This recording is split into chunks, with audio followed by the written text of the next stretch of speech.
Hello everyone, nice to meet you all again on my part 5 lecture video on the chapter Human Health and Diseases. So today in this part 5 we are going to see about immunity, a very important discussion to happen.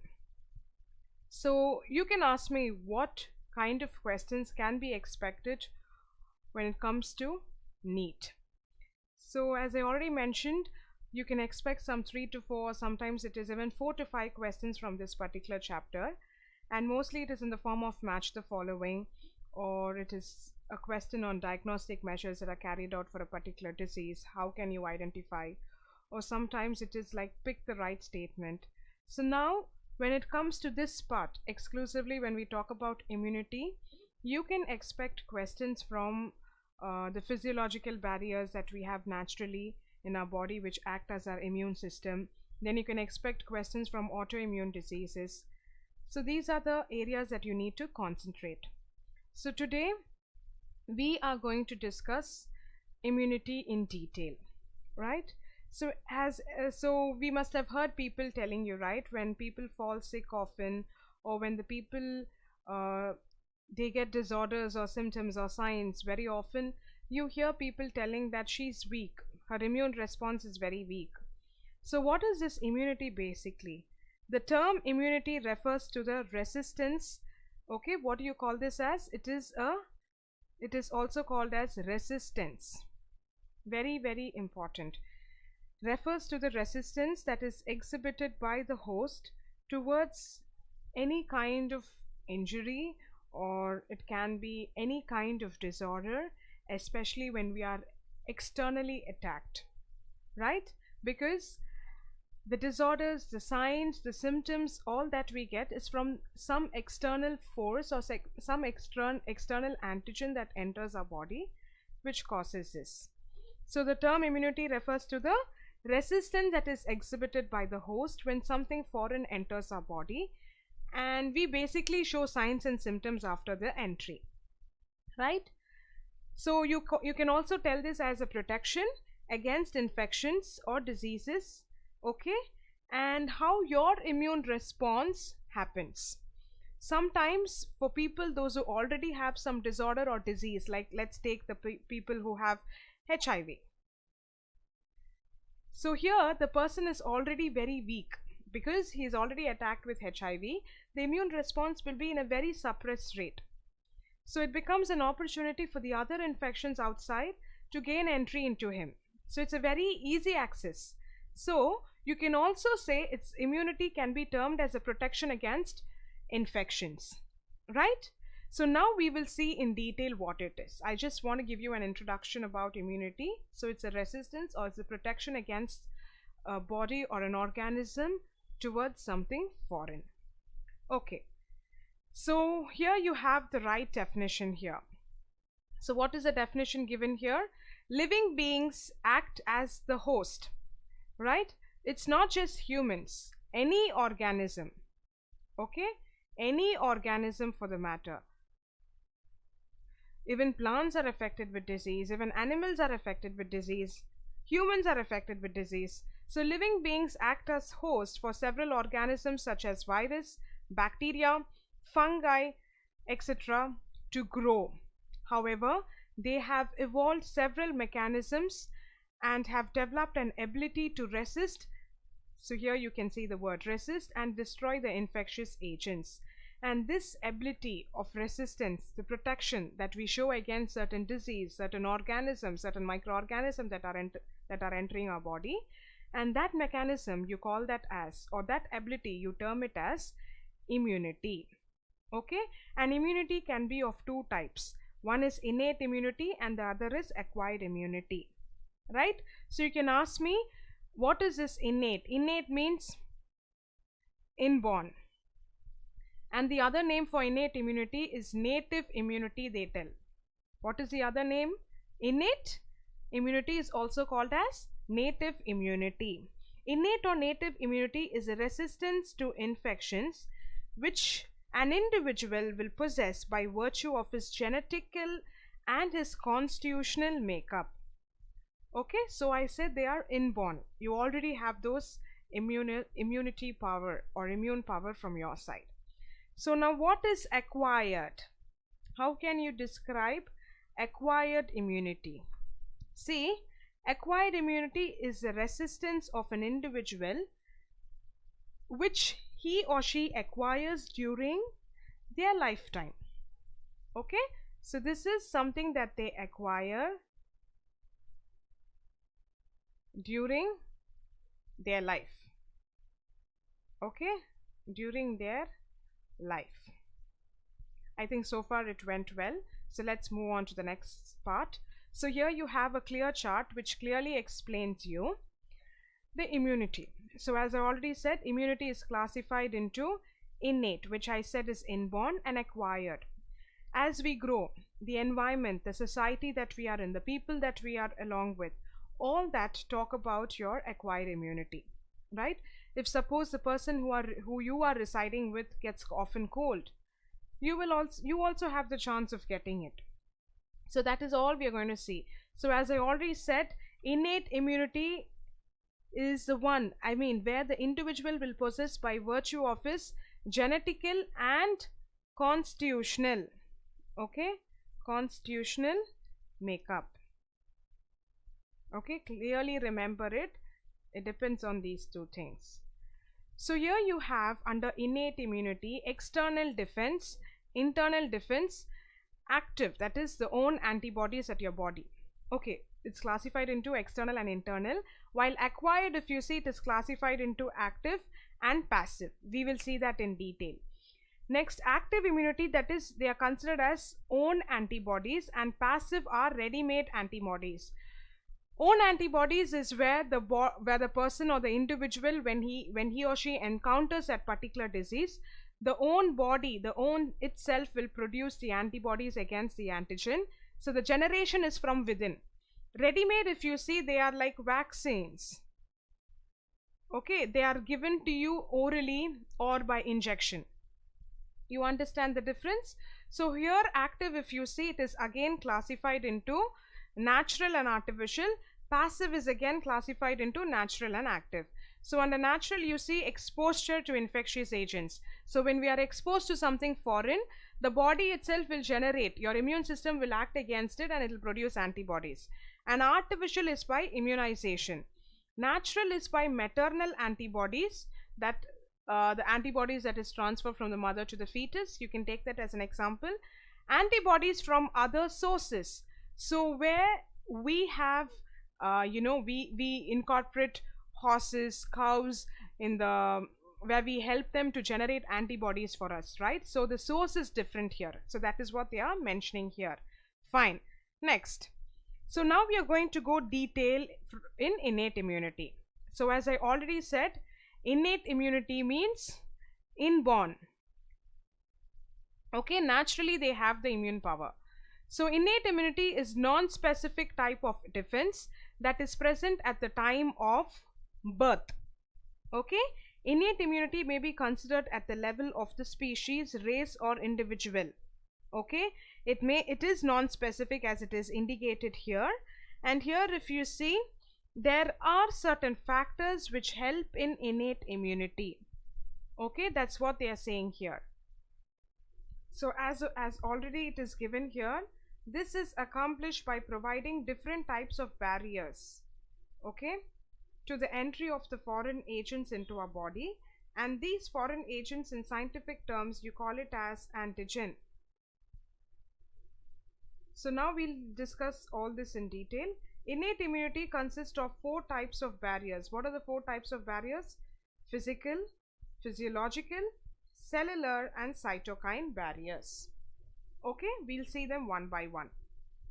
So when we talk about the physical barriers, the first one, what all comes under it? This barrier is provided by the skin, mucus. Okay, skin and the mucous membranes. So as I already said, the skin is made up of cells that are present on the body surface, which secrete chemicals to prevent the pathogens from entering the surface. So to tell more in detail, as we all know, the skin and the mucous membrane covering our body protect it considerably against the invasion by the microorganisms. So what do they actually provide? What is their work? They provide much more than a mechanical barrier. Healthy skin possesses bactericidal activity to which the presence of high concentration of salt in the drying sweat and the sebaceous secretion and a long chain of fatty acids and soaps contribute. Okay, so this is a kind, so I'm just explaining you the barrier part. Okay, and another thing to be added on here. See, the bactericidal activity of the skin secretion is illustrated by frequent mycotic and pyogenic infections seen in persons who immerse their hands in soapy water for long periods occupationally. Though the skin frees itself readily of bacteria deposited on it, the reaction is different to the bacterial flora normally resident on it.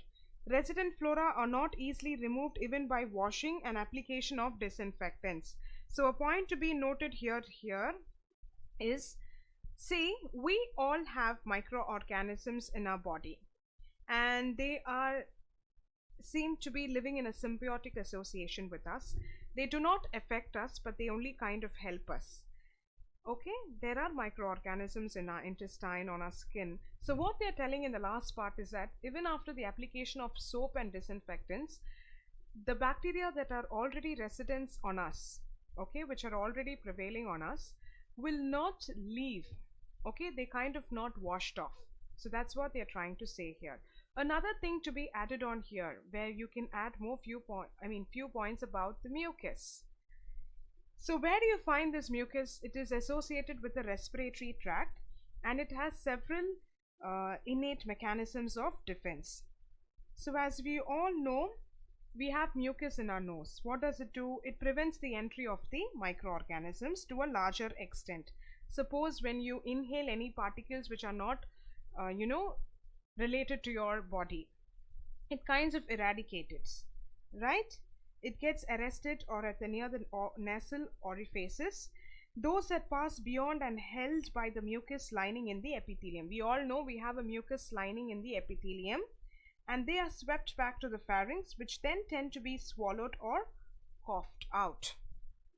So the cough reflex is an important defense mechanism of the respiratory tract.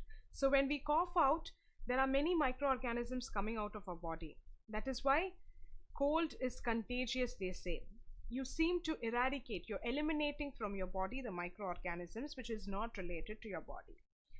Okay, so this is something that I would like to add here. Apart from that, you also have cilia. You must have heard about this, right? Cilia. The cilia on the respiratory epithelial cells will propel particles upwards. The nasal and the respiratory secretions contain mucopolysaccharides capable of combining with influenza and certain other viruses. Particles that manage to reach the pulmonary alveoli are ingested by the phagocytotic cells present there. So this, I think I'm very clear on this. Okay. Next, we are moving on to the physiological barriers. So we're moving on to the physiological barriers. What is told here? Acid in the stomach. So what is the acid that is present in the stomach? It is HCl. Then we have saliva in the mouth. The tears from our eyes all prevent the microbial growth. Yes, we all agree with that, right? So the mouth is constantly bathed in saliva, which has an inhibitory effect on many microorganisms. And particles that are deposited in the mouth are swallowed and subjected to an action by the digestive juices in our digestive system. And we all know the pH, that the HCl that is present in our stomach, which is highly acidic in nature, and it destroys most of the microorganisms. Okay, the pH becomes progressively alkaline from the duodenum to the ileum. The ileum contains a rich and varied flora in the large intestine. So that's what I would like to mention here. And the tears from our eyes, it kinds of washes all your dirt and the microorganisms from your eyes.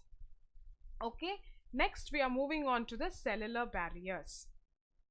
Certain types of leukocytes, which is also called as WBC, white blood corpuscles of our body, like the polymorphonucleoleucocytes, monocytes, macrophages in tissues, cause phagocytosis activity and destroy the microbes.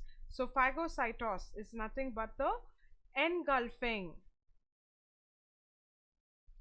engulfing of foreign materials or foreign particles. This mechanism is very effective on terms of immune response, right? Fine. Let's move on to the next one. Cytokine barriers. So when I say cytokine barriers, viruses infected cells secrete proteins which are exclusively for viruses. They are interferons, right, which protect the non-infected cells from further viral infection. Fine, let's move to the next one. So the next part is the acquired immunity. So far we discussed innate immunity. Now we are going to see acquired immunity. Acquired or adaptive immunity is capable of recognizing and selectively eliminating the specific microorganism. So once we are born, we are now facing an environment, ecosystem, people, society, everything. So imagine how much of microbes that we are being facing every day, how much of pathogens we are facing every day.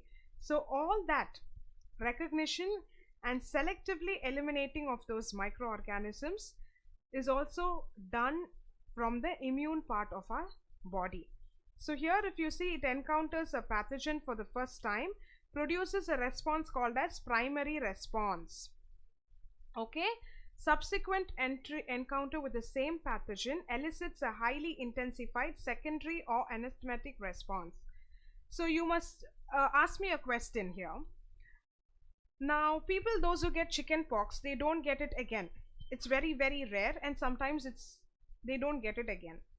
The reason is when they get it for the first time, the primary response acts on it. So it's the mode of entry is for the first time. The body will recognize it, will produce antibodies against it, and the memory cells will store in it. So second time, subsequent encounter with the same pathogen will not lead to primary response because the body already has recognized it. It is a pathogen that is already encountered by the person.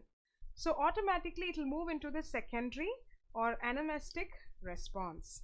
So far I think I was clear. It's a very easy thing. See, it's moreover like a story here. If you clearly see, the immune response in our body is moreover like a story, and it looks very programmed also, if you clearly watch. So next they are talking about the acquired response, further classified into, what are they classified into? Humoral and cell mediated. Humoral are the ones where you find antibodies in the blood, and cell mediated is responsible for graft rejection. So you must have heard about transplantation techniques where they incorporate an organ from some other person is incorporated into another person. So immune system also plays an important role there, right? Now you can ask me, when it comes to cornea replacement or retina replacement, when it comes to the eyes, you see, you don't get much of rejection there because there's no blood supply there. But when you talk about humoral and cell mediated, it is responsible for graft rejection. Both of these are mediated with the help of lymphocytes. Okay, so lymphocytes are classified into B and T lymphocytes, right? Next, human health and diseases. Now we are moving on into the antibody structure. So I said something foreign that enters your body is called as antigen, and that is abbreviated as AG. Now this antigen, which is foreign, is attacked something from your within self, and that is called as antibody, which is abbreviated as AB, right? So the antibody structure looks moreover like a receptor. Therefore the antigen will come and bind on to the receptor. It will come and bind on the receptor. So here we are talking about the antibody here.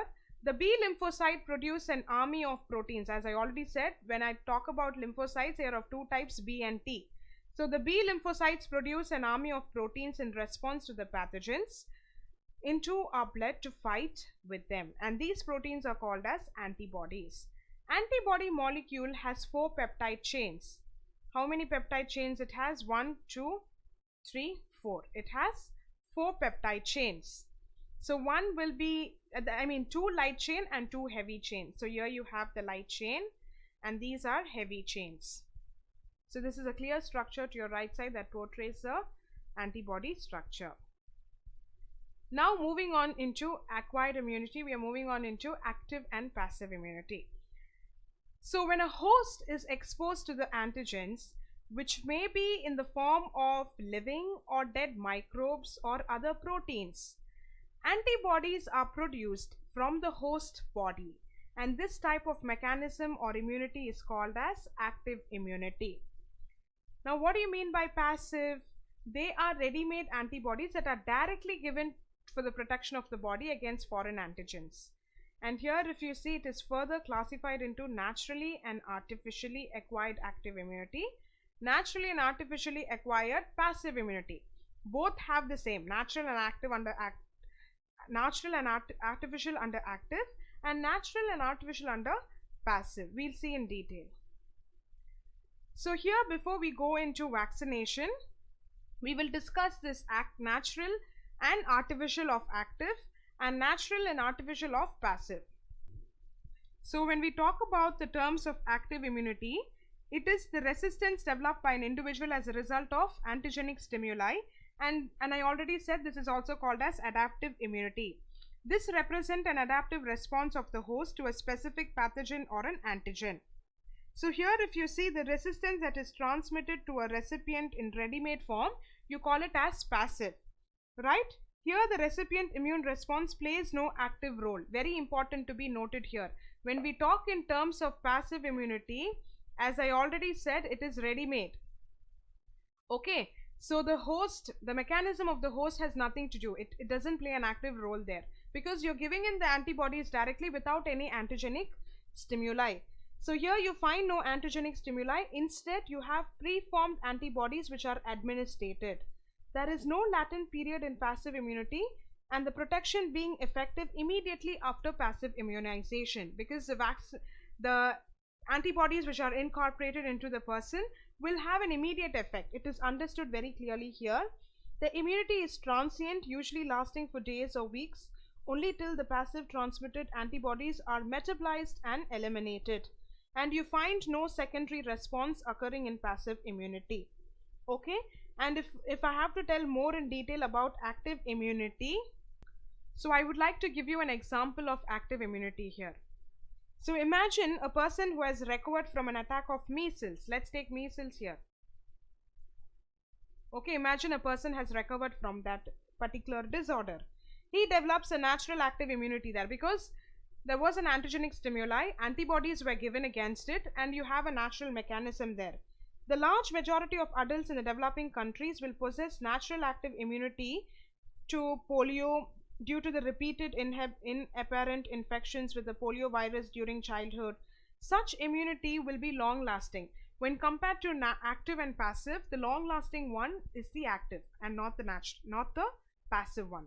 Okay, so here you have the next heading, which is vaccination. So what is vaccination? It refers to the administration of an antigenic material, which is called as vaccine, to enable the body's immune system to develop immunity against a particular pathogen. And immunization, if you see, it is a process by which an individual's immune system becomes fortified against an agent. And again, immunization is divided into active and passive. Active, if you see, it is administered either as vaccine or toxoid.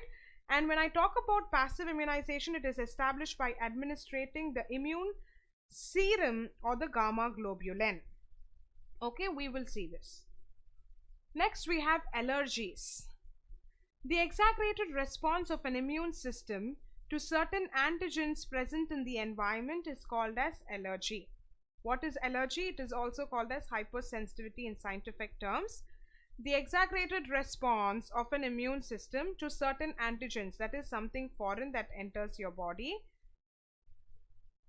okay, present in the environment, is called as allergy, and the substances to which an immune response is produced is called as allergens.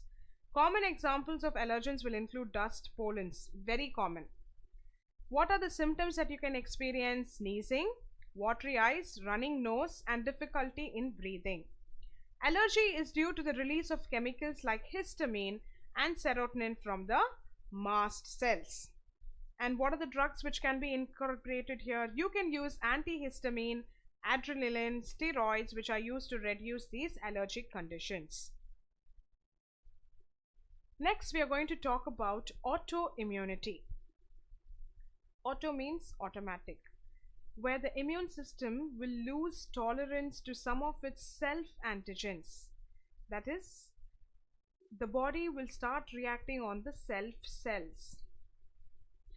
It will not be able to recognize or identify these antigens or cells belong to our own body, and it will start acting against them. And what happens here, the result will be an autoimmune disease. A very good example here is given, which is rheumatoid arthritis, which includes swelling of the joints. Okay, so here, so it is associated with the joints. What are the factors which cause this autoimmunization?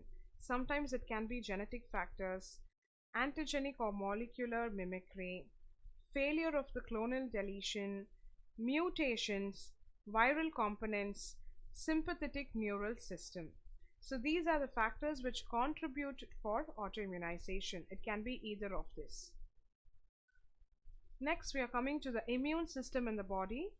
And as I already said, we have lymphoid organs which produce lymphocytes, exclusively B and T lymphocytes, which are the important immune system of our body. So we have primary lymphoid organs and secondary lymphoid organs. So when we talk in terms of primary lymphoid organs, they include bone marrow and thymus, where immature lymphocytes differentiate into antigen sensitive lymphocytes. So the next is the secondary lymphoid organs, which means what all comes under it: spleen, lymph node, tonsils, Peyer's patches of small intestine and appendix. And the graveyard of RBC is spleen.